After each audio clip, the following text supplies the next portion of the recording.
The Sutra of Vajra. Chapter 7 Sacrifice, the Onna-Bugeisha Sisterhood. Adamus, still clad in his superhero costume, walked into the hospital with a bouquet of flowers in hand. He approached the front desk, his steps purposeful yet gentle. The receptionist looked up, her eyes widening in recognition and excitement. "What room is Aisha in?" Adamus asked, his voice steady but warm. The receptionist's eyes lit up as she gasped. "Oh my goodness, you're the guy that saved everyone yesterday. The new hero, Vajra. Of course, I'll go get her. But before I do, can I get your autograph?" Adamus smiled, a mixture of humility and amusement playing across his face. "Yeah, sure," he said, nodding. He took her notebook and with a flourish signed his name. "Thank you so much," she beamed, clutching the notebook to her chest. "You're amazing." He handed it back with a gentle smile, giving her a quick, reassuring hug. "Thank you," he replied softly. The receptionist's cheeks flushed with excitement as she hurried off to fetch Aisha, leaving Adamus standing at the front desk, his heart full of anticipation and hope. As Adamus waited, he heard footsteps approaching behind him. He turned around and saw Sophia. "Hey, Sophia, how are you doing?" he asked, reaching out for a hug. Sophia slapped his hands away, stopping the hug. Her face was a storm of anger, and her body language was tense and unyielding. "So you're famous now, and I don't matter anymore?" she snapped, her voice dripping with jealousy. "I saw you hug that girl, and then you asked the lady about Aisha." "Who's Aisha? Are those flowers for her?" Adamus laughed nervously, trying to diffuse the tension. "No, you don't understand." But Sophia cut him off, turning around and walking away in a huff. "I don't want to hear it," she said over her shoulder, her tone bitter and hurt. Adamus ran after Sophia, grabbing her by the arm. "Can you just listen to me for a second?" he pleaded. "No," Sophia snapped, pulling away. "I thought you were different. We've been friends for so long, and I thought you wouldn't be like the rest of the guys." As they argued back and forth in front of the desk, the receptionist returned with Aisha. The little girl was in the receptionist's arms, her new robotic leg gleaming where her left leg had been. They approached Adamus and Sophia, interrupting their heated exchange. Aisha immediately shouted, "Vajra." She jumped out of the receptionist's arms and into Adamus's. Sophia's face flushed with embarrassment. "Oh, that's Aisha," she murmured, her anger dissolving into a mixture of shame and realization. Adamus held Aisha in his arms and said, "Yeah, I saved her the other day. Just wanted to check up on her." He handed the bouquet of flowers to the little girl, a mix of vibrant lilies, roses, and daisies wrapped in a delicate white ribbon. The flowers were as colorful and cheerful as Aisha's smile. "These are for you," he said softly, placing the bouquet in her hands. They all chatted for a little while, the atmosphere lightening as they shared smiles and laughter. Aisha's joy was infectious, her eyes sparkling with gratitude and excitement. Eventually, the receptionist gently interrupted. "I need to take Aisha back for her treatment."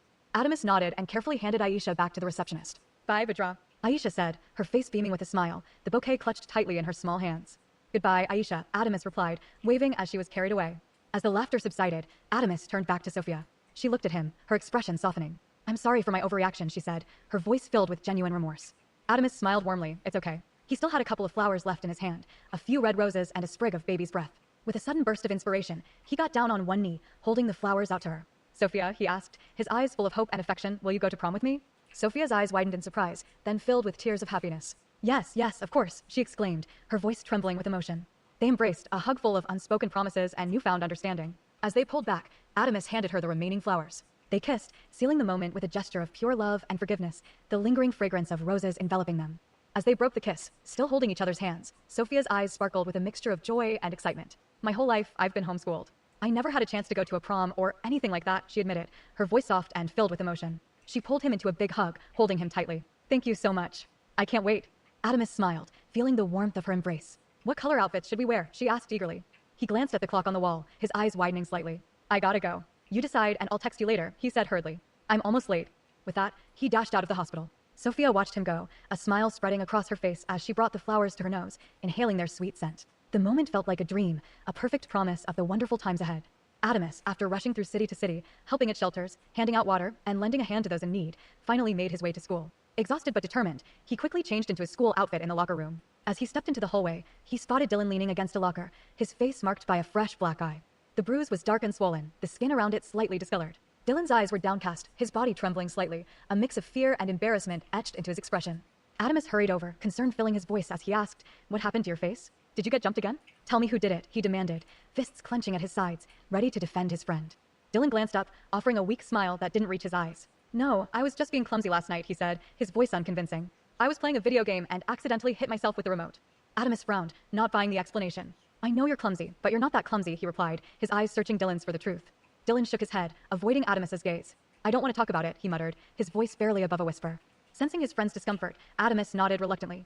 "All right, but if you ever need to talk, I'm here," he said, his tone softening. Together, they walked to class, the unspoken support between them a silent promise of friendship and protection. As Adamus and Dylan walked to history class, they couldn't help but overhear snippets of conversations from their fellow students, their voices tinged with excitement, fear, and skepticism. "You saw the spirits last night during the fight with the new superhero, Vajra," one kid exclaimed, his voice high-pitched with awe. "Yeah, I saw it," another responded, his tone shaky. "It's crazy. Our government is trying to steal our souls." A third kid scoffed, his voice dripping with disbelief. You guys are nuts. You actually trust that news station? That stuff sounds crazy. All those soul-eating monsters yokai, they only exist in the mutation realm. I was there, a fourth kid insisted, his voice trembling with conviction. I saw the souls rise from people's bodies. Another chimed in, trying to sound rational, though uncertainty laced his words. Well, your eyes can play tricks on you, especially when you're scared. The rest of the news stations are saying it's a lie, so it must be a lie. The hallway buzzed with a mix of fear, skepticism, and intrigue, each voice adding a layer to the growing mystery. Adamus and Dylan exchanged glances, both knowing that the truth was far more complex than the rumors swirling around them. Dylan and Adamus continued walking to class, the murmur of their peers' conversations fading into the background. Dylan glanced at Adamus, his expression a mix of awe and curiosity. Yeah, that fight was insane, especially what you told me about your family history. Do you really think your tribe members are still alive? Adamus's eyes sparkled with determination. Yes, I know they are, he replied, his voice steady and resolute. And after I save my neighborhood, my cities, my district, and my country, I'll set out on a journey. I will traverse the entire planet, venturing into every single realm until I find them. No obstacle will stand in my way, and no distance will be too great. I will bring my tribe back, no matter the cost. As they reached history class, Adamus and Dylan took their seats. The classroom was filled with the familiar hum of chatter and the shuffling of books. Miss Lewis, their teacher, a stern yet kind woman with an air of authority, stood at the front. Today, open your books, kids, and read about the history of our country and our relationship with the realm of air where our country is located. After you're done reading, there will be a test on it. Dylan glanced at Adamus, curiosity flickering in his eyes. Why do you look so confident today? You're usually shaking in your boots when it comes to tests. Adamus smiled enigmatically. You remember that power I told you I got? Well, when I activate it, I feel like seeing the past makes it easier for me to predict the future. And I feel smarter, like the world makes more sense. As he spoke, Adamus raised his hand, forming the Gan Mudra with his fingers. He closed his eyes briefly, then opened them, revealing a brilliant gold glow. Tenshi no Mi, he whispered, the words barely audible, but carrying an immense weight. The room seemed to hold its breath as Adamus opened his textbook. His eyes, now infused with the mystical energy of Tenshi no Mi, scanned the pages with ease. This is what the textbook says.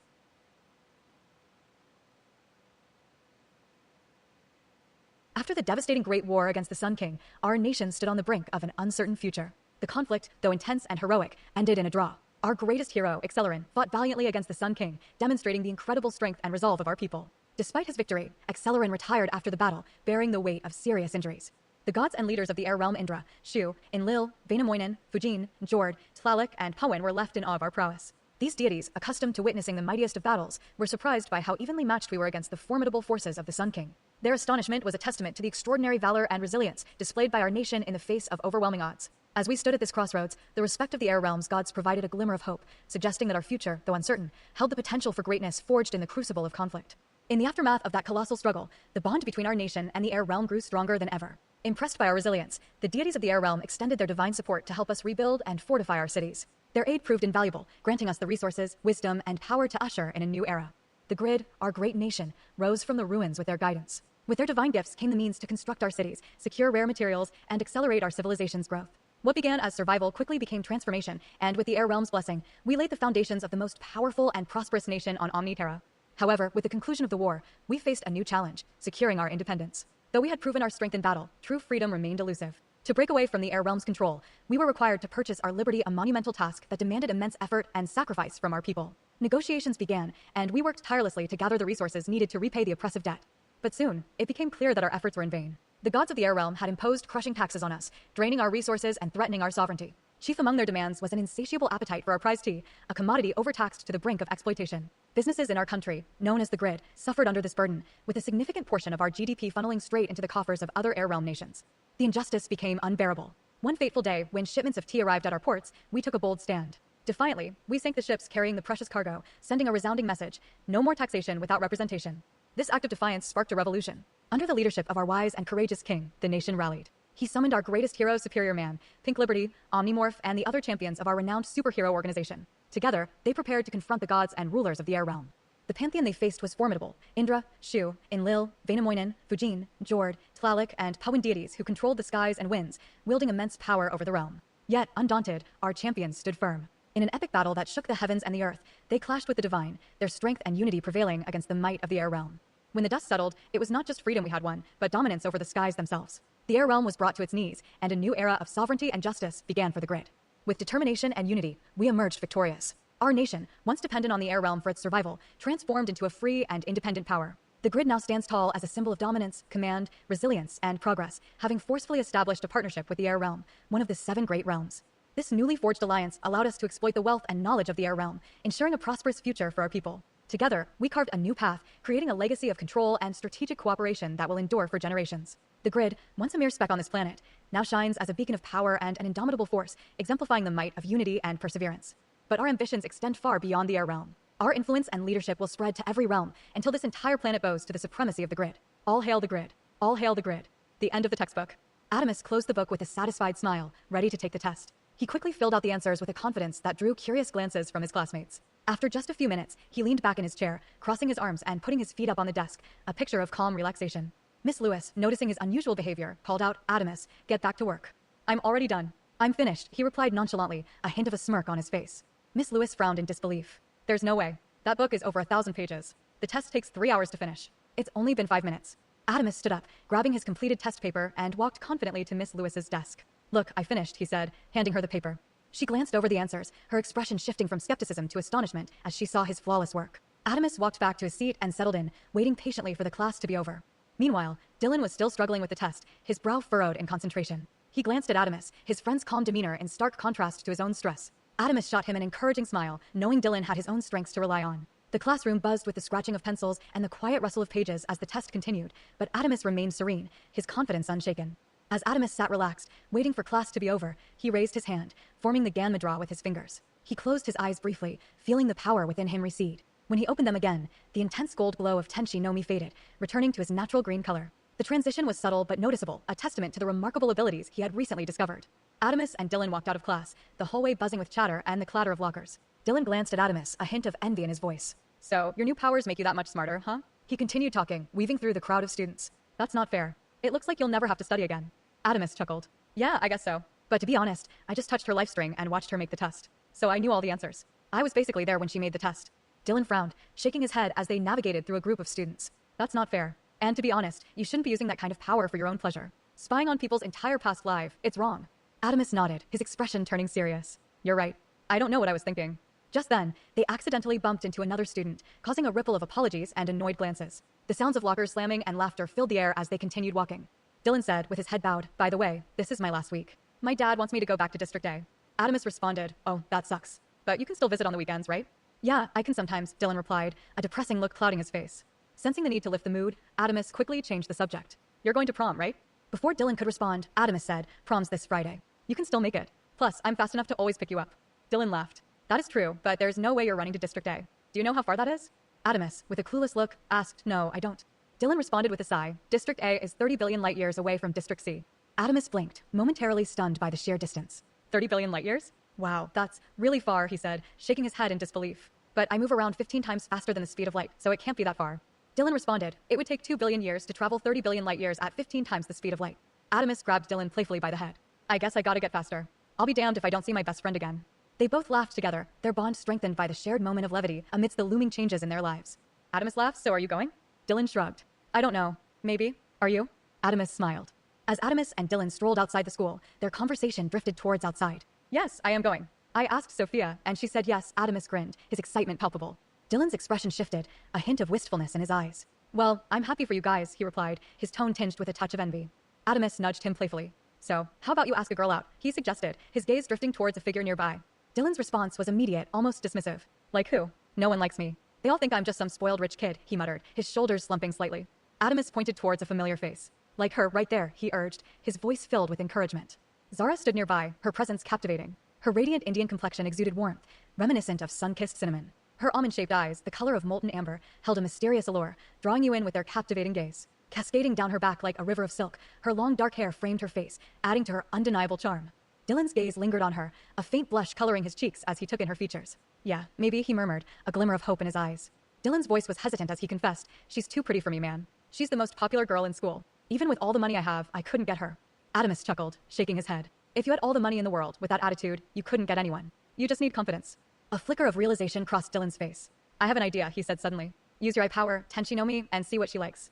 Adamus laughed, his expression turning thoughtful. "You just said it was a bad thing to look into people's past live," he pointed out, but then softened his tone. "It's okay. It doesn't hurt anybody." With a nod, Adamus raised his hand, forming the Gan Mudra with his fingers. He closed his eyes briefly, then opened them, revealing a brilliant yellow glow. "Tenshi no Mi," he whispered, focusing his gaze on Zara's life string. After a moment, he withdrew his hand and deactivated his powers, turning to Dylan with a glint of excitement in his eyes. "I have an idea," he announced, his voice brimming with confidence.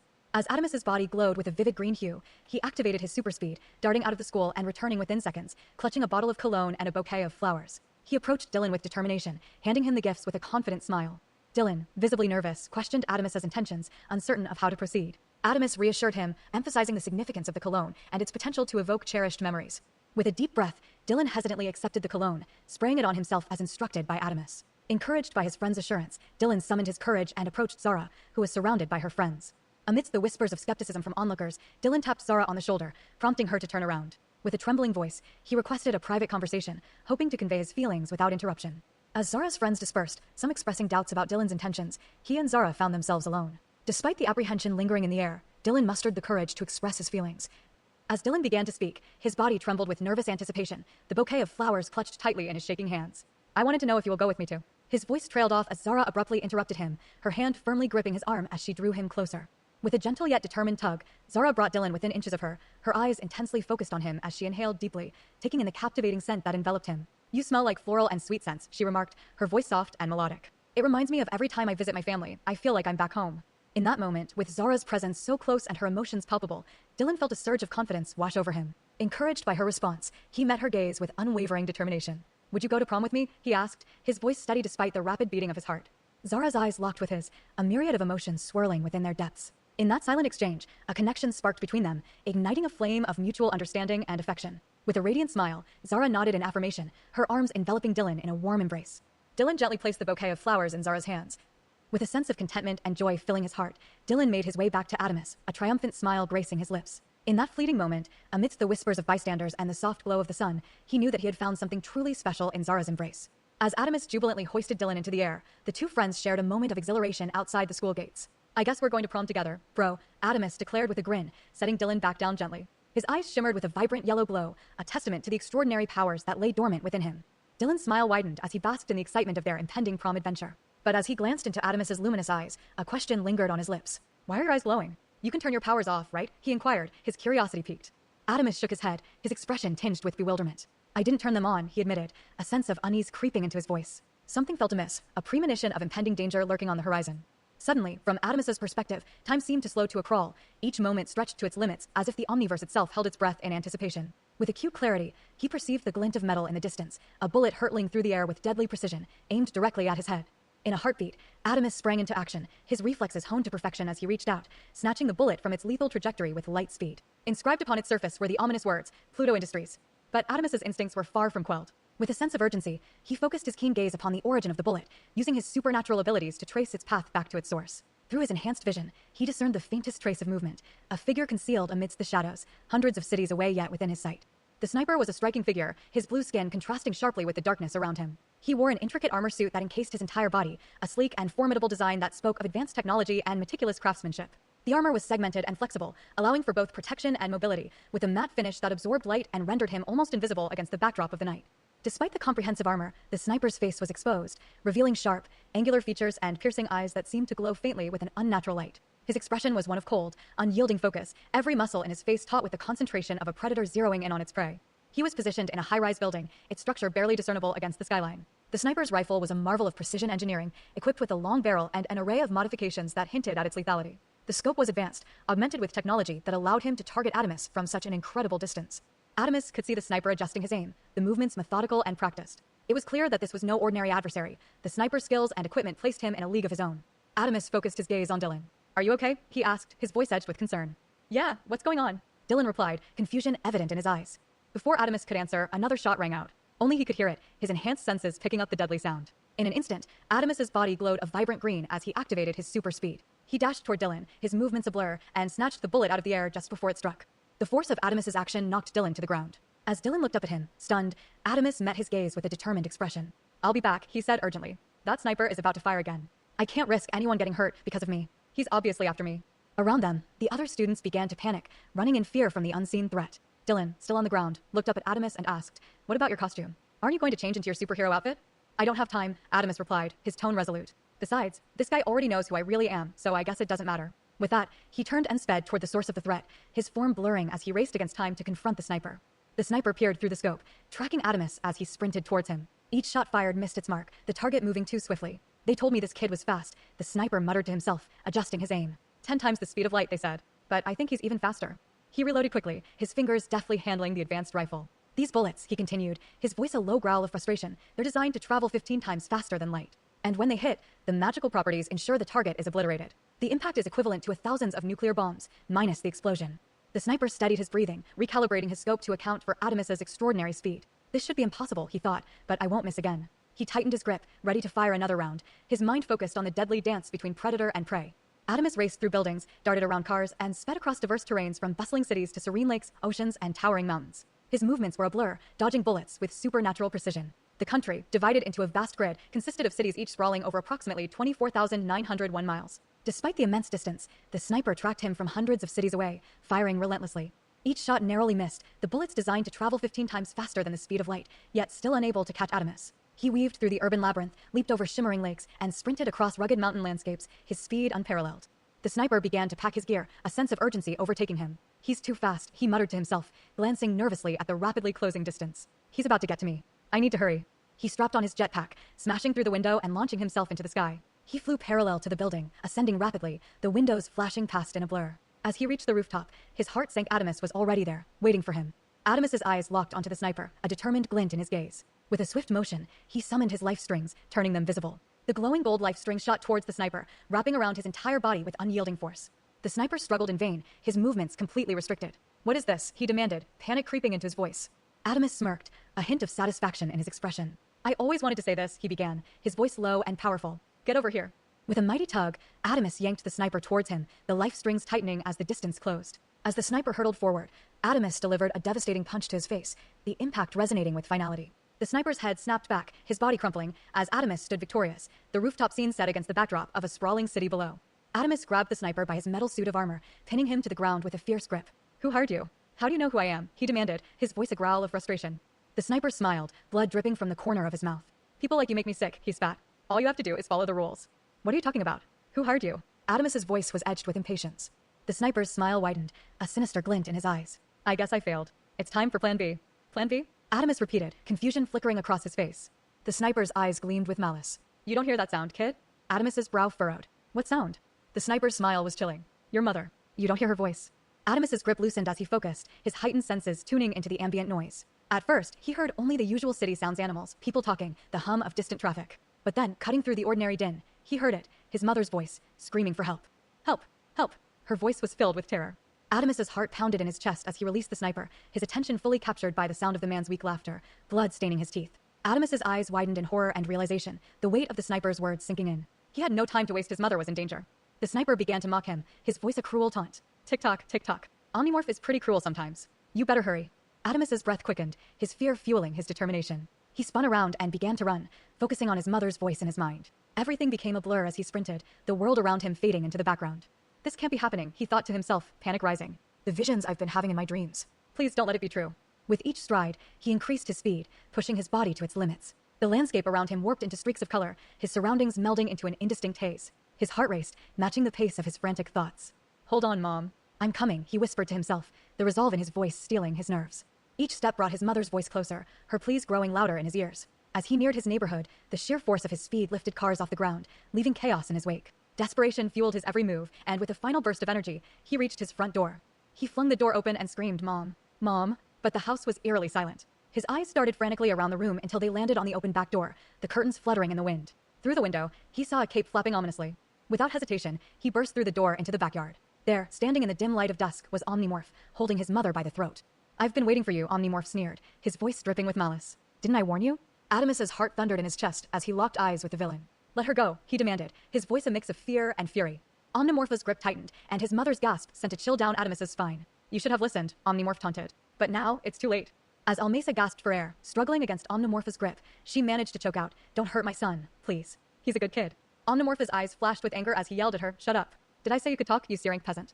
Adamus took a step forward, his fists clenched with determination. Omnimorph responded quickly, tightening his grip. One wrong move, and your mother's head is splattered. Suddenly, from the shadows of Adamus's house and the trees surrounding it, figures began to emerge. Samurai appeared, some materializing from thin air, others leaping down from the rooftops and branches. In a swift, coordinated movement, 20 samurai encircled the area, their presence both formidable and silent. Each samurai wore a mask that concealed their face, their armor adorned in blue hues and trimmed with white fur. The air grew tense with the arrival of these warriors, their disciplined stances and unwavering focus sending a clear message of their intent. Adamus's gaze swept across the scene, confusion etched on his features as he tried to make sense of the sudden appearance of the samurai. Before he could react, Omnimorpha's voice cut through the tension like a blade. "I'm Omnimorph," Omnimorph declared, his tone dripping with authority. "You're under arrest, terrorist."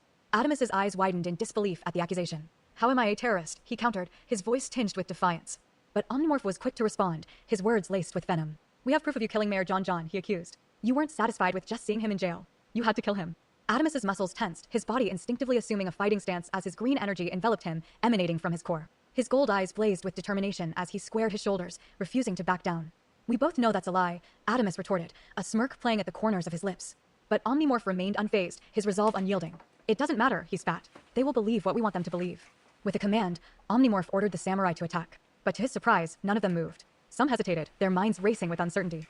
"Do you feel his energy?" one of the samurai whispered to another. "I don't want to be the first one to make a move." As Adamus stood in his fighting stance, bracing himself for the impending clash, he sensed a shift in the air, a subtle ripple of movement that hinted at danger lurking just beyond his sight. Then, without warning, a blur of white streaked towards him with lightning speed, aimed directly at his vulnerable form. Instinct kicked in, and Adamus reacted with lightning-fast reflexes, narrowly evading the deadly strike. His heart pounded in his chest as he turned to face his attacker, his eyes scanning the area for any sign of movement. Amidst the chaos, he caught a glimpse of his assailant, a figure cloaked in white, her form shrouded by a veil of speed. But even through the blur of motion, Adamus discerned the unmistakable glint of a blade poised for another strike. As the blur slowed, the figure emerged in full, and Adamus's breath caught in his throat. Before him stood a woman forged in war's crucible. Her silver hair, streaked with white, was bound tightly into a braid, while her piercing blue eyes carried the unyielding intensity of a storm. Her face bore the legacy of countless battles, a lattice of scars that spoke of survival, endurance, and hard-won triumph. Yet beyond the weathered exterior lay a raw beauty and aura of strength and resilience that no hardship could erode. She was clad in the regalia of a winter samurai, her armor a striking blend of white and deep blue. Plates of steel overlapped with fur-lined edges, designed to endure the biting cold of northern winds. Every detail of her attire carried both elegance and lethality, the fusion of discipline and artistry that defined her people. And she was not alone. Around her stood others in similar garb, samurai clad in blue and white armor trimmed with fur, their stances mirroring hers with practiced precision. Together they formed a wall of winter's wrath, warriors whose presence alone made the air heavy with menace and resolve. Adamus found himself momentarily transfixed by her presence, the weight of her gaze bearing down on him with an intensity that matched his own. But as her sword gleamed in the fading light, he knew that he could ill afford to be distracted. As Adamus looked at her sword, he noticed the inscription Ice Princess etched onto its gleaming surface. With a genuine smile, he complimented her, "Nice sword." But she ignored him, as if he didn't exist, and instead addressed the samurai surrounding them. "Stop being scared," she commanded, her Swedish accent lending an air of authority to her words. "We are samurais. We don't have emotions. We are nothing more than weapons," she stated, her stance unwavering, her sword poised like a regal scepter. Her words seemed to stir something within the samurai, emboldening them as they stood taller and squared their shoulders. Observing the display of confidence, Adamus couldn't help but interject, "Nice speech, Isiva." Her eyes widened in surprise. "How do you know my name?" she demanded. Adamus met her gaze squarely. "These eyes tell me everything," he replied cryptically, a hint of mystery in his voice. Isiva assumed the plow-guard, flug, stance, her sword held low and to the side, its point menacingly aimed at Adamus. Her expression was steely, her eyes blazing with determination. Adamus glanced at the imposing samurai before him, then his gaze darted to his mother, held captive and choking in the grip of the malevolent Omnimorph. Panic and desperation flashed across his face. "I don't have time for this," he shouted, his voice trembling with urgency. "Just let my mom go." But it was too late. Adamus braced himself, his muscles tensing as he prepared for the impending clash. Before he could make his move, Isiva's voice rang out like a battle cry. "Water realm is Miran," she screamed, her voice echoing through Adamus' backyard. In an instant, a blinding light erupted from the tip of Isiva's sword, illuminating the entire block. Adamus's perspective was flooded with the searing brilliance as he tried to shield his eyes. He could barely make out the rapidly forming wall of ice that surged towards him, its crystalline structure glistening in the light. The ice wall materialized with terrifying speed, its immense form barreling forward like an unstoppable force of nature. The air crackled with the sound of freezing ice as it expanded, creating a massive barrier that stood a staggering 8,100 square kilometers in size. Adamus barely had time to react as the colossal ice wall collided with him, its impact reverberating through his entire body. Adamus threw his hands up in a futile attempt to defend himself, but the sheer power of the ice wall sent him hurtling backward. The force was so immense that it blasted him through multiple buildings, the concrete and steel structures crumbling like paper under the assault. He crashed through walls and windows, the cityscape a blur of destruction as he was propelled further and further away. In Adamus's point of view, he found himself pressed against the towering wall of ice, the cityscape sprawling around him in all directions. With a sense of urgency, he staggered backwards, his mind racing with the need to return home swiftly. But his retreat was abruptly interrupted as two figures materialized from atop the icy barrier, descending upon him with swift and deadly precision. Before he could react, their boots connected with his face in a punishing blow, sending him hurtling through the air. However, in a display of remarkable agility, Adamus executed a flawless backflip, landing gracefully on his feet even as the world spun around him. But there was no time to catch his breath as more adversaries emerged from the shadows, their forms blending seamlessly with the surrounding buildings. With a surge of emerald energy enveloping him, Adamas's eyes ignited with a fierce gold glow, his resolve steeling for the imminent clash. Adamas stood in his fighting stance, fists raised, facing the first samurai. His right fist glowed a fierce greed as he threw a series of punches. The samurai weaved left, dodging the straight punch, and ducked under the hook. But Adamas's next move was too quick. His fist connected with the samurai's chest, sending him flying backward.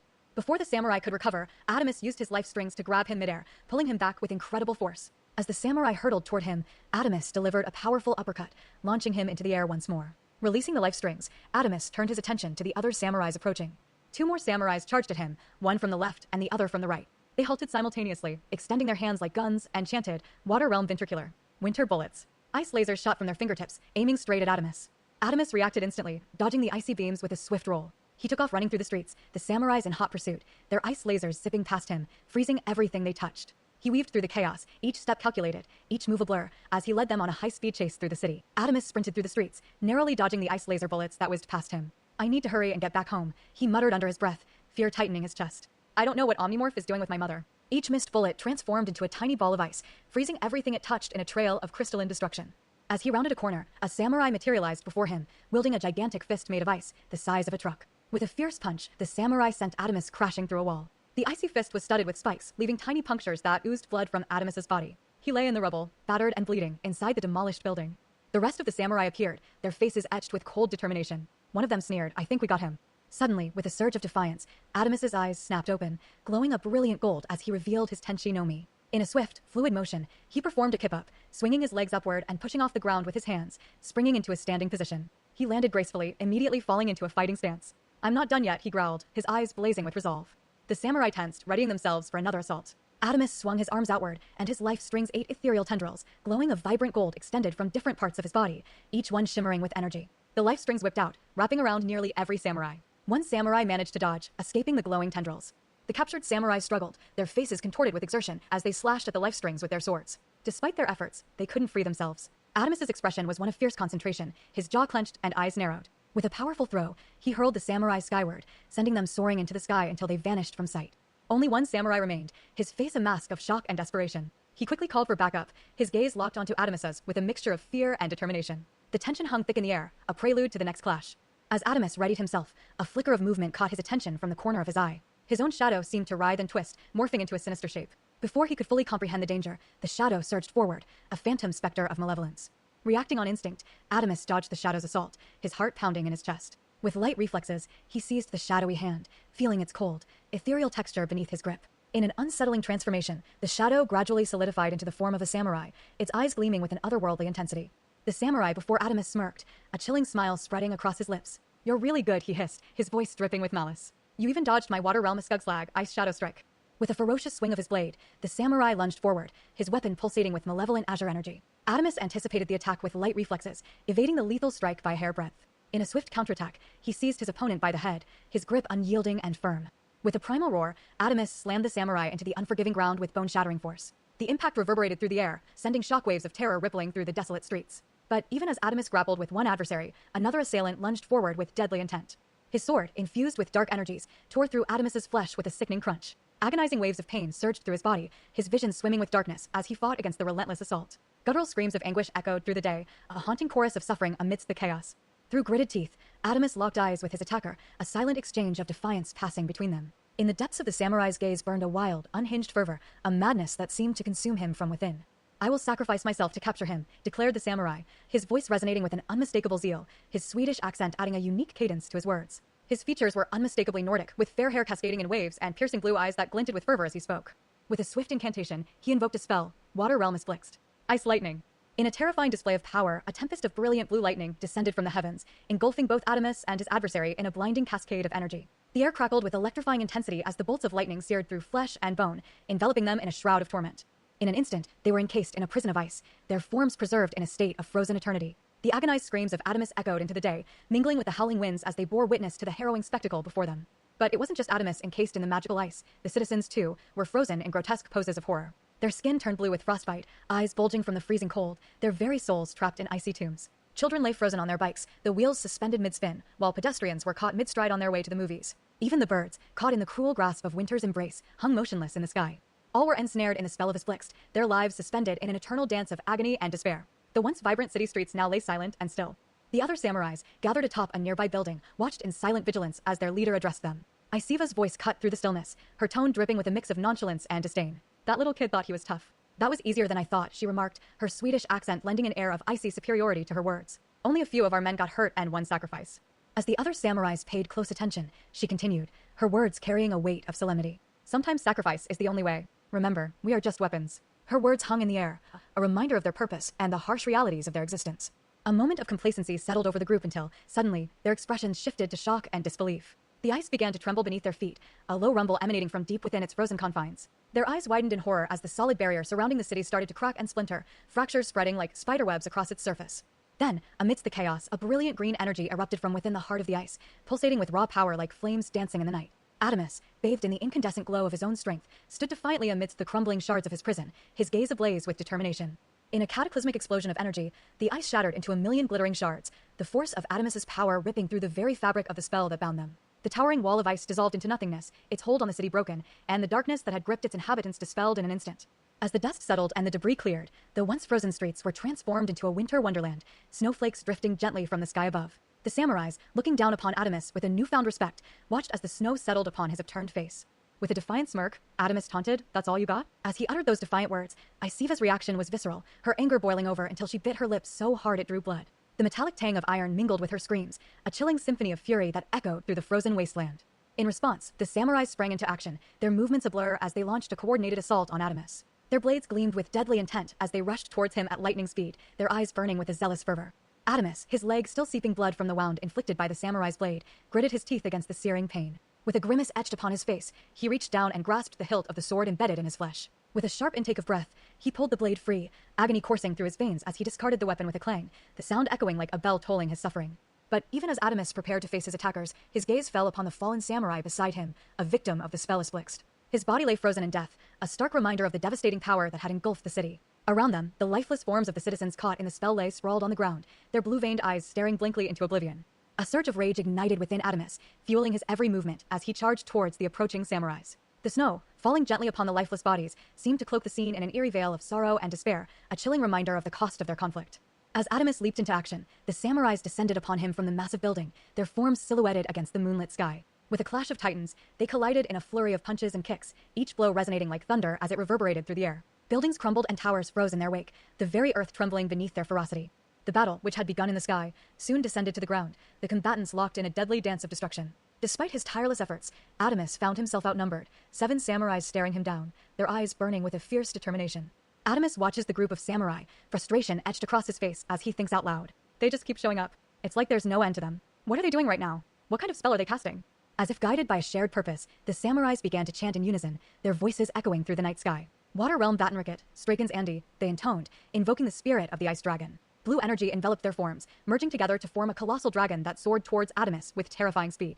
With unwavering resolve, Adamus raised his hand, forming the Gan Mudra with his fingers, channeling his inner strength. His other hand stretched out before him, a beam of green and gold energy crackling to life, ready to meet the oncoming threat. With a deafening roar, he screamed out, Om Mani Padme Hum, the ancient mantra echoing through the chaos.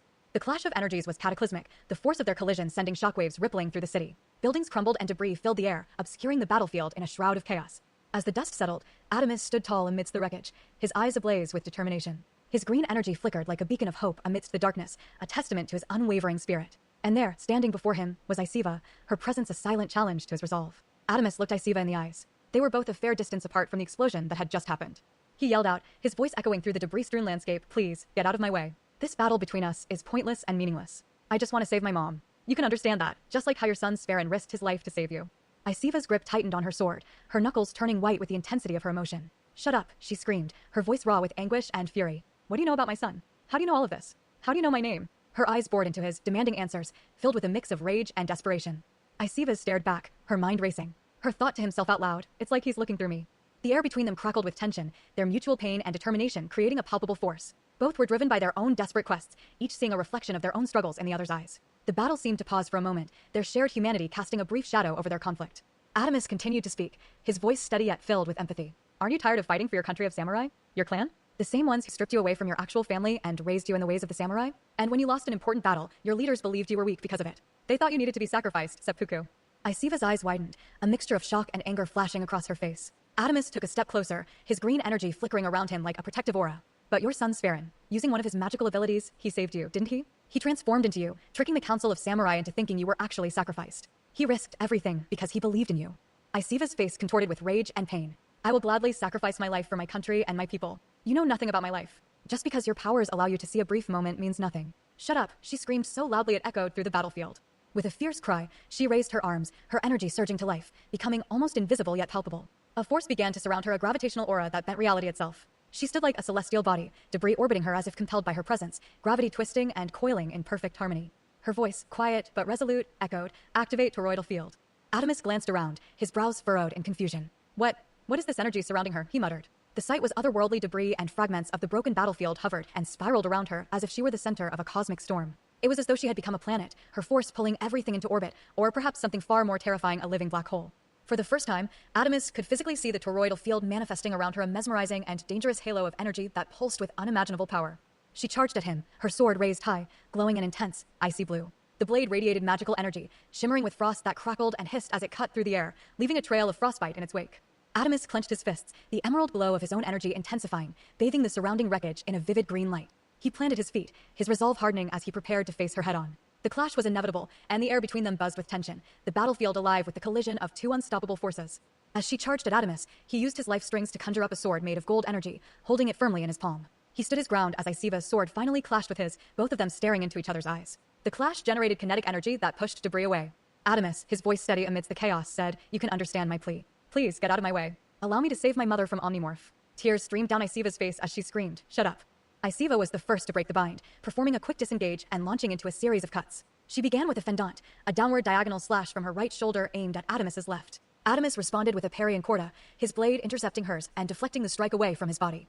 Taking advantage of the deflection, Adamus riposted with a diritto reverso, a backhanded horizontal slash from his left. Isiva executed a quick mezzo tempo, meeting his blade mid-swing with her own and neutralizing the attack. She followed up with a thrust, a straight lunge aimed at his midsection. Adamus sidestepped, his footwork nimble as he performed a volti, pivoting around Isiva's extended blade. He countered with a mandritto, a powerful right-to-left diagonal slash. Just as his blade closed in, Isiva's toroidal field shimmered faintly, subtly shifting her position. Adamus's strike passed inches from her shoulder, missing entirely. He stumbled slightly but recovered, his brow furrowing in confusion. Regaining her balance, Isiva advanced with a flurry of molinettes, her blade whirling in tight circles to create a nearly impenetrable offense. Adamus met each molinette with impeccable timing, his parries precise and efficient. The sound of their swords clashing was a symphony of skill and ferocity. But as he saw an opening and struck with a quick imbrocata, a high thrust aimed at Isiva's shoulder, her toroidal field subtly shifted her stance again. His blade glanced off an invisible force, narrowly missing its mark. What is this? Adamus muttered under his breath, his green energy crackling with agitation. He began to study her movements more carefully. Isiva countered with a parry and seconda, angling her blade to deflect his thrust to the side. She followed with a mandritto fendant, a right-left diagonal cut. Adamus, anticipating her move, performed an inquartada, a sidestep that brought him off the line of attack while simultaneously bringing his blade to bear on Isiva's exposed flank. Yet, as his blade descended, the toroidal field rippled again, subtly shifting her body just enough to evade his strike. A high thrust aimed at Isiva's shoulder, her toroidal field subtly shifted her stance again. His blade glanced off an invisible force, narrowly missing its mark. Adamus clenched his jaw, frustration building. It's not luck, he realized. Something's protecting her. Isiva twisted, executing a Voltaire to avoid his follow-up and immediately countered with a Satano, an upward cut from her left hip. Adamus responded with a hanging parry, his sword catching hers and pushing it upwards, leaving him open for a split second. Taking a calculated risk, Isiva launched a powerful thrust, aiming to end the fight. But Adamus, with a deft counter, performed a slip, evading her thrust entirely. He spun on his heel, bringing his sword down in a terza, a vertical strike aimed at Isiva's head. This time, he adjusted his trajectory mid-strike, compensating for the toroidal field. The blade grazed her shoulder, drawing the faintest line of blood. As his blade descended, the toroidal field rippled again, subtly shifting her body just enough to evade his strike. A high thrust aimed at Isiva's shoulder, her toroidal field subtly shifted her stance again. His blade glanced off an invisible force, narrowly missing its mark. Isiva's eyes widened slightly, and Adamus smirked. Figured it out, he said, his tone filled with confidence. Isiva raised her blade in a last-second parry, the force of the impact driving her to one knee. She pushed off the ground with a surge of energy, springing back to her feet in a single fluid motion. The two combatants paused for a heartbeat, each breathing heavily, eyes locked in mutual respect and determination. Isiva thought to herself, he's really good. His ability to control energy, and the way his eyes truly see everything, it's incredible. I've been using my toroidal field to manipulate the distance between us. Every time he's about to strike me, I shift my position, or even his, by bending the gravity around us. But he's already smart enough to adapt and counter it. Narrator. Every being possesses a toroidal energy field, a self-sustaining loop of energy that surrounds them, invisible yet profoundly powerful. While most are oblivious to its presence, the samurai of legend have mastered it. Through intense training, they learned to weaponize their toroidal field, using it to create space, bend gravity, and alter the very flow of combat. With this mastery, a fighter can control the infinite distance between themselves and objects, manipulating reality itself to outmaneuver their opponents. It is not just a skill, but a mastery of existence's subtle forces, the ultimate advantage in battle. Narration over. Adamus adjusted his stance, his emerald energy flaring brightly as he locked eyes with Isiva. He had begun to see it not just the gravity bending around them, but the faint ripples of her toroidal field warping the space between them. His brow furrowed, a subtle grin tugging at the corner of his mouth. With renewed intensity, they resumed their deadly dance, blades flashing left and right. Isiva executed a series of rapid feints, attempting to draw Adamus into a misstep. Adamus, however, remained composed, his movements now more fluid and adaptive. He struck with precision, his attacks calculated to disrupt the toroidal field's subtle shifts. Their swords clashed and sparked, the air around them crackling with energy. Each strike and counterstrike carried the weight of their convictions. Adamus felt his energy surging as he began to synchronize with the rhythm of her mysterious field, his emerald aura flaring brighter with every clash. This was no ordinary duel, it was a contest of mastery, adaptation, and will. Neither side would yield. Adamus had already activated parallel existential simulation. He had lived this battle infinite times across countless echoes. Every strike, every counter, every breath practiced to perfection. Isiva's blade met Adamus's in a flurry of steel, their clash reverberating across the battlefield. With the force of their impact, Isiva staggered, her knee bending under the strain. Yet, with a surge of resilience, she propelled herself upwards, her movements fluid and determined. In the brief lull that followed, both combatants stood, their chests heaving with exertion. Their eyes, locked in a silent exchange, spoke volumes of the respect and resolve that bound them. But as the tension hung thick in the air, Adamus's words shattered the silence. "Is this what your son died for?" His voice echoed with accusation, his words piercing through the din of battle. "For you to blindly follow, to sacrifice yourself for a cause that has already cost you so much?" Isiva remained silent, her jaw clenched in defiance as she struggled to find the words to refute his accusations. Yet, the weight of his words bore down on her, a heavy burden she couldn't shake. Their blades clashed once more, the sound of metal against metal filling the air with a symphony of conflict. Isiva's sword met Adamus's in a powerful bind, but before she could react, Adamus, swift and ruthless, countered her with a move that sent her crashing to the ground. As she lay there, vulnerable and exposed, a bitter taste filled her mouth. "Hurry up and kill me," she muttered, her voice tinged with resignation. But when she opened her eyes, she was met not with the sight of her demise, but with Adamus's outstretched hand. "Get up, silly." His voice was soft, filled with an unexpected warmth. "I'm not going to kill you." In Isiva's point of view, she found herself seated on the ground, her back against the harsh reality of their conflict. Adamus stood before her, his hands outstretched in a gesture of unexpected compassion, a smile gracing his features. Her mind raced with conflicting thoughts as she pondered his words aloud, questioning the path she had blindly followed. "Maybe he's right," she murmured, the realization sinking in like an icy chill. "Maybe I shouldn't blindly follow the rules of a country willing to sacrifice me for their own gain, without considering the cost to its citizens." As she reached out tentatively towards Adamus, her hand frozen midair, a sudden onslaught interrupted the fragile moment. A squadron of samurai descended from the sky, launching a frenzied assault upon Adamus. With a gasp, Isiva sprang to her feet, her eyes wide with disbelief as she watched the chaos unfold. As Isiva rushed to the battlefield, her resolve burning bright within her, she witnessed Adamus locked in combat with the squad of samurai, their clash echoing through the city streets. With a burst of superhuman speed, FDL+, she propelled herself into the heart of the fray, positioning herself between the two opposing forces. Separated from the others, Adamus and the samurai stood poised, their gazes locked with unyielding resolve. Then, breaking through the ring of warriors, a figure stepped forward, Brielle, the one they all seemed to defer to. Her presence alone commanded silence. Confidence radiated from her every movement, the kind born not of arrogance, but of mastery. She wore a winter samurai's attire, slim and form-fitting, the blue and white fabric clinging with grace and strength. A flowing skirt layered over her armor swayed with each step, balanced by high, reinforced samurai boots that spoke of discipline and battle. At her shoulders and collar, thick white fur framed her figure, the emblem of her people's endurance in the harshest of climates. Her uniqueness was undeniable. Polar bear ears crowned her head, a mark of bloodline and heritage that set her apart. Yet it was her eyes that seized Adamus's attention, twin pools of molten silver, reflecting both calm wisdom and the storm of determination swirling within. They pierced through the tension, through the chaos, until it felt as though her gaze alone could cut as deep as any blade. Brielle's voice boomed across the battlefield, her words carrying an air of command as she rallied her fellow samurai. "With our leader here, we cannot lose. Stay focused, my brothers and sisters," she declared, instilling confidence in their hearts as they prepared for the impending clash. Meanwhile, Isiva stood resolute in the midst of the samurai and Adamus, her gaze unwavering as she addressed the young warrior before her. "Hey, kid," she called out, a hint of warmth in her voice. "You never told me your name." "What is it?" Adamus, now known as Vajra, responded without hesitation, his voice steady with determination. "Adamus ho Vajra," he declared, pointing to his chest with a confident gesture. "But you can call me Vajra." Confusion flickered in the eyes of the samurai as they exchanged puzzled glances, unsure of the exchange unfolding before them. Brielle stepped forward, her voice laced with concern. "What are you doing, master?" she questioned, her brow furrowed with uncertainty. But Isiva paid no heed to their inquiries, her attention focused solely on Adamus. With a solemn nod, she urged him to go, to save his mother and escape the chaos that surrounded them. "Vajra, go. Go save your mother." "I've got this," she assured him, her resolve unwavering as she turned towards the approaching samurai. Adamus nodded gratefully, his heart heavy with gratitude as he dashed towards his home, his strides fueled by determination and a newfound sense of purpose. As he disappeared into the distance, Isiva watched him go, a shadow of her son flickering in his retreating form. I'm sorry for failing you, Sverren, she whispered to herself, her voice tinged with regret and longing.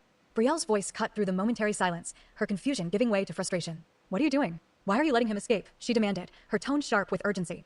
In response, Isiva stood tall, her voice ringing out with authority. As the general of Squad 7 on Broken Ice, I demand that this mission be over, she declared, her words echoing with finality as she asserted her command over the situation.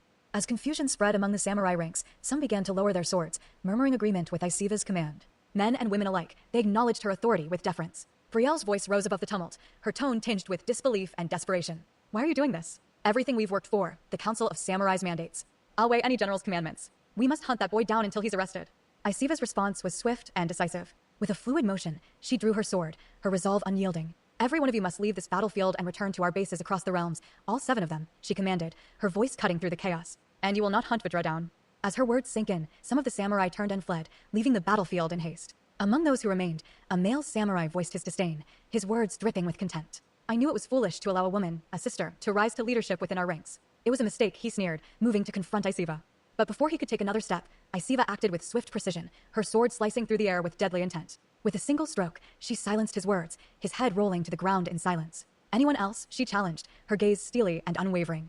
Shaken by her display of power, the remaining samurai hesitated, their resolve faltering in the face of her unwavering determination. In the end, only Brielle remained, standing tall amidst the remnants of their shattered allegiance. As the battlefield emptied, leaving only Brielle and Isiva amidst the lingering echoes of conflict, Brielle's voice shattered the silence with a potent mix of frustration and disbelief. Why would you sacrifice your rank, your second chance at life, for this kid? She demanded, her tone laced with incredulity. After your son sacrificed himself for you to have another chance, you proved yourself to the masters of the Brother Clan. You showed them that the Onna-Bugeisha, our sister clan, is just as capable as the Brother Clan in combat and deserves respect and rights. If the masters were to discover your betrayal, all your hard work would be undone. Your son's sacrifice for your second chance would be in vain, all for the sake of a foolish child. Everything you've achieved. Are you stupid? But as Brielle's words hung in the air, Isiva's mind drifted back to the memories of her second chance at life, the events that had shaped her journey and altered the course of samurai history. Brielle's voice faded into the background as Isiva found herself immersed in the recollection of her past. In the towering chamber of gold, Isiva stood before the 3 samurai, their majestic figures adorned in shimmering armor of gold. Each word they spoke echoed with the weight of centuries of tradition and authority. You have failed in your mission, they declared, their voices resonating with solemn judgment. We deny your request to allow the Onna-Bugeisha to join the Brother Clan in battle. Your experiment of assuming the role of general has proven ineffective. A patriarchy is the best system. Our sister clan is nothing more than a distraction for their brother clan in battle. They should remain where they belong, at home. Isiva's head bowed respectfully before the formidable trio, her plea earnest and filled with determination. Please, grant me a second chance, she implored, her voice resonating with conviction. I will prove to you that the Onna-Bugeisha are worthy. We possess the strength and skill to stand alongside our brothers. This failure is but a solitary blemish among countless successes. As she spoke, her hands gestured with fervor, each movement conveying the depth of her sincerity and resolve. The tension in the chamber hung palpable as the 3 samurai deliberated, their whispered exchanges carrying the weight of Isiva's fate. In the solemn chamber, the 3 council members deliberated, their voices echoing with the weight of tradition and authority. She has completed over 100 missions. This is her only failure. Perhaps we should consider allowing the women someplace, one suggested, his tone tinged with cautious contemplation. Another responded swiftly, his stance unwavering. No, patriarchy is the only way, he asserted firmly. Failure should not be tolerated. If a male samurai were to fail to this degree, he would be sentenced to death. With a solemn motion, one of the council members gestured towards Isiva, his expression resolute. Her death for such a high-level failure is warranted, he declared, his words carrying the weight of finality. Because of her failure, one of the queens of the realm of water is dead. As the verdict was delivered, Isiva's thoughts raced with fear and desperation. Did he say death? I don't want to die. Who will take care of my son? She pondered, her heart heavy with grief. With a heavy heart, Isiva nodded in resignation. Yes, masters. I will prepare myself for my sacrifice tomorrow morning, she replied dutifully, her steps heavy with sorrow as she exited the temple. Unbeknownst to the council members, a lone observer had been listening intently to their conversation. Sverren, Isiva's son, had transformed into a fly, his heart pounding with fear as he witnessed the grim fate that awaited his mother. As the lone observer, Sverren, listened intently to the council's verdict, his heart raced with fear and determination. Still in the form of a tiny fly, he hovered near the wall, his delicate wings buzzing softly in the tense silence. When the grim pronouncement was made, he swiftly darted out of the council chamber, his small form slipping unnoticed through a crack in the door. Once outside, Sverren transformed back into his human form, his winter samurai outfit still bearing the splatters and streaks of his artistic endeavors. He waited near the corner, his breath shallow with anxiety, until he saw his mother emerge from the chamber. When Isiva appeared, Sverren wasted no time in pleading with her. Mother, please come with me. Run away. You don't have to be sacrificed because you failed, he implored, his voice tinged with urgency and desperation. We can go to a different realm, a different country. We can go painting like we always do every weekend. Isiva gazed at her son, her heart heavy with love and gratitude. Sverren stood before her a towering figure of resilience, yet carrying himself with a quiet, almost hesitant grace. His Nordic features glowed in the soft light, but his lowered gaze and gentle manner betrayed a streak of shyness that contrasted with his formidable presence. His hands, broad and strong, bore the delicate touch of a painter, the fingers speckled with flecks of pigment. His winter samurai attire, though crafted for battle, was marked with strokes and splashes of color, living proof of his devotion to art. Paint smudges traced across his face like accidental war paint, blending strength with vulnerability. And through it all, his silver eyes shone with determination, tempered by the humility of one who carried both the unyielding spirit of his Nordic lineage and the quiet soul of a shy artist. With each word, Sverren's voice resonated with the soothing cadence of winter winds, his presence commanding attention and respect. Twin ninjuks, strapped to his back, gleamed in the faint light, a silent testament to his prowess in both combat and creativity. Siva, I appreciate your concern, my son, but I don't have time for this. I am a samurai. Tomorrow morning, I will be performing seppuku. I must follow the ritual, she said, her voice cracking as she continued. I must write my death poem and find a wealthy kaishikunin to be there for my seppuku. As she spoke, Sverren noticed the difficulty his mother had in holding back her tears. Determination and sorrow battled within her eyes. She started to walk away, but Sverren's resolve hardened. He grabbed his mother's hand, pulling her towards him. His other hand reached out and covered her mouth, releasing a sleeping chemical, the color of paint, from his fingertips. Siva's eyes widened in surprise before her eyelids fluttered shut, and she slumped into his arms. Sverren hauled his mother onto his shoulder, her unconscious form a testament to the desperate measures he had to take. He hurried out of the temple, each step heavy with urgency. As he ran, he could hear the mocking laughter of the male samurai echoing through the halls. The girls want to join our ranks. How ridiculous, they scoffed. Gritting his teeth against the derision aimed at his mother's dreams, Sverren pushed onward, refusing to let their taunts deter him. He burst out of the temple, the cold night air a stark contrast to the warmth of his resolve. He ran through the familiar streets, each step taking him closer to the sanctuary of their home. Finally, he reached their house and gently laid his mother on her bed. Sverren watched his mother in a peaceful sleep, his voice a soft murmur. You're not going to wake up until it's too late. Suddenly, the door to his mother's room swung open, and Brielle rushed in, her expression a mix of concern and urgency. I heard the bad news. The seppuku is tomorrow morning. Brielle's voice was laced with disbelief. Sverren turned to her, his tone firm but respectful. Can you please leave and give me some time with my mother? Brielle ignored his request, her focus entirely on the situation at hand. Everything we worked for, me and her on the battlefield, just for her to fail. And now she's going to set our sisterhood back a decade. Sverren's eyes softened with understanding and determination. I know she worked so hard, and she was so close. That's why I just put her to sleep using my powers. Me and her are going to leave the country and samurai society, whether she likes it or not. Brielle's eyes widened in shock. So that's why she's not waking up from us talking. Are you crazy? The samurai will hunt you down. Do you know how disrespectful it is to miss your ritual seppuku? She looked at him with disgust. I wouldn't expect you to know anything about honor. All you do is transform into females and draw yourself in the mirror. Sverren's gaze hardened, but he remained calm. My abilities and art are my own path, Brielle. Honor is not just about blind obedience. It's about doing what's right. And right now, saving my mother is what's right. Brielle was in the process of leaving the room when time seemed to freeze, her mind racing with conflicting thoughts. I can't allow this to be the end, she thought to herself. I love my sisters, but Siva is one of a kind. Her strength surpasses most of my sisters in battle. We need her to gain our respect. A sudden idea sparked in her mind. This fool, Sverren. His love is obviously blinding him right now. His emotions are strong. I will use that. He's one of the weakest samurai I've ever seen, but his transformation powers are unmatched. No one in all the realms can see the difference when he transforms. With newfound resolve, Brielle turned back to face Sverren, her expression a mix of determination and cunning. Sverren, wait. He looked up, surprise flickering in his silver eyes. What is it, Brielle? Brielle took a step closer, her voice softening. You know, all your mother ever wanted is for the sisters of our clan and country to have the same rights as our brothers. Sverren, tears streaming down his face, held his mother's hand tightly. I know, he whispered, his voice trembling. Brielle's eyes softened with compassion. If you know, then why guarantee both of your deaths by leaving the clan? I have a better idea. We can give her a second chance. She moved closer until they were face to face. We can save her, Sverren. All you have to do is transform into her and take her place in the ritual seppuku. Sverren looked at his mother, her face peaceful in her sleep, then back at Brielle. You're right. If we leave, we're guaranteed to die, he said, his voice breaking. Okay, I see. I'll do it. But first, I have to write my mother a letter. I have to write her my death letter. Brielle nodded, understanding the gravity of his request. Of course. Take your time. Sverren sat down, his hands trembling as he penned his letter, pouring his heart into every word. The tears fell freely, staining the parchment as he wrote his final message to his beloved mother. Brielle watched silently. Once the letter was complete, Sverren placed it gently beside his mother. He took one last look at her, his heart aching with the weight of his decision. With a deep breath, he transformed into her, feeling the familiar yet foreign form take shape. Brielle stayed in the house through the night, ensuring Siva remained asleep. As dawn broke, Sverren, now in the guise of his mother, made his way to the temple. Each step felt like a leaden weight, knowing he was walking towards his death. The temple loomed ahead, and Sverren's resolve hardened. He was ready to make the ultimate sacrifice, not just for his mother, but for the hope that one day, their sisters would stand equal to their brothers.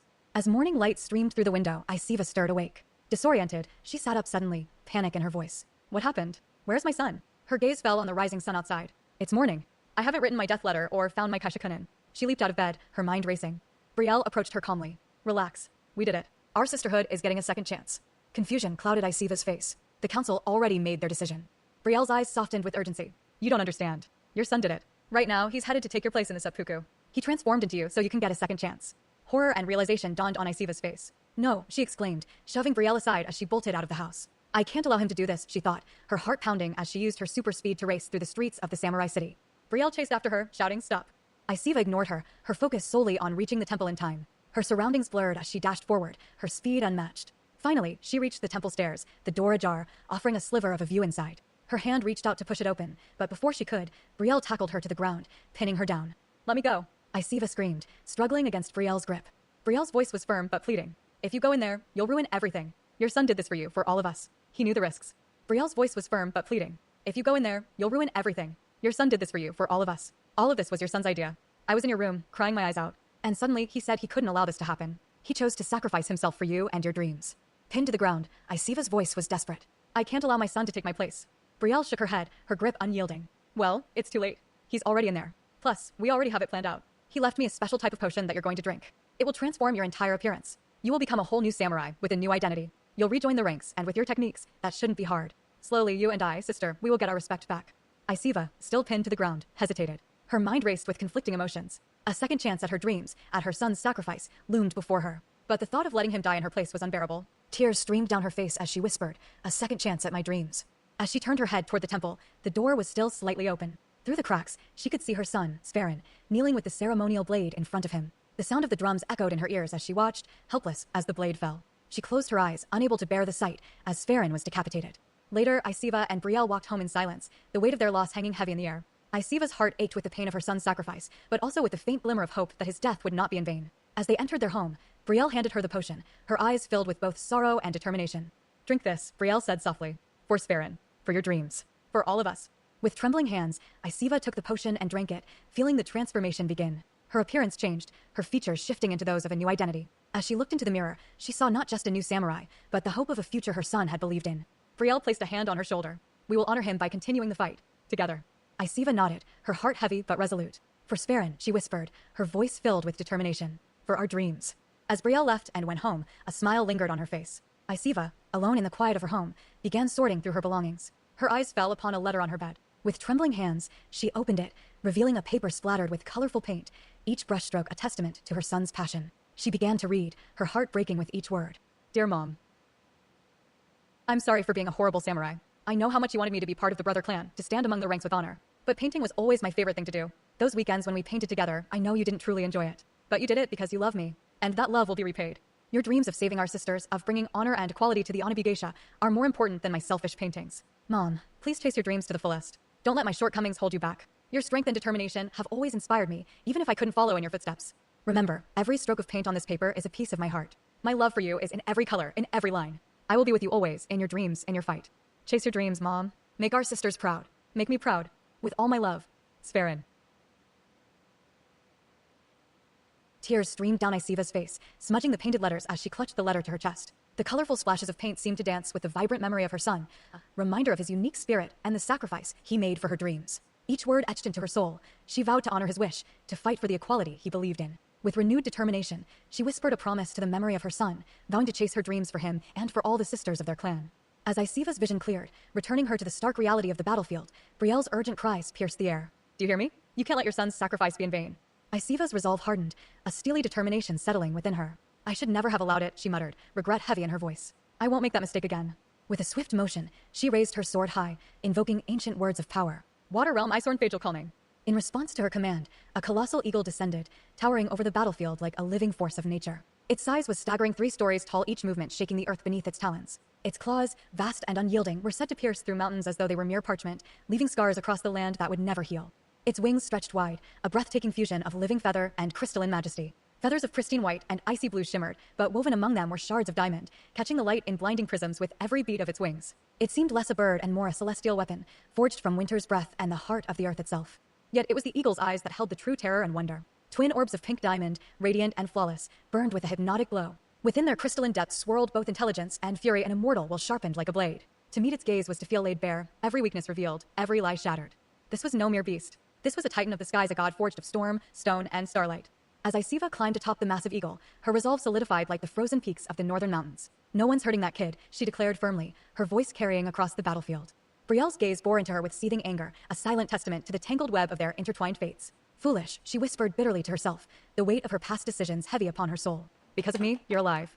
With a resounding cry, Brielle summoned forth her creature, channeling the ancient powers of the Water Realm. Water Realm Teddy Bjornistbjorn.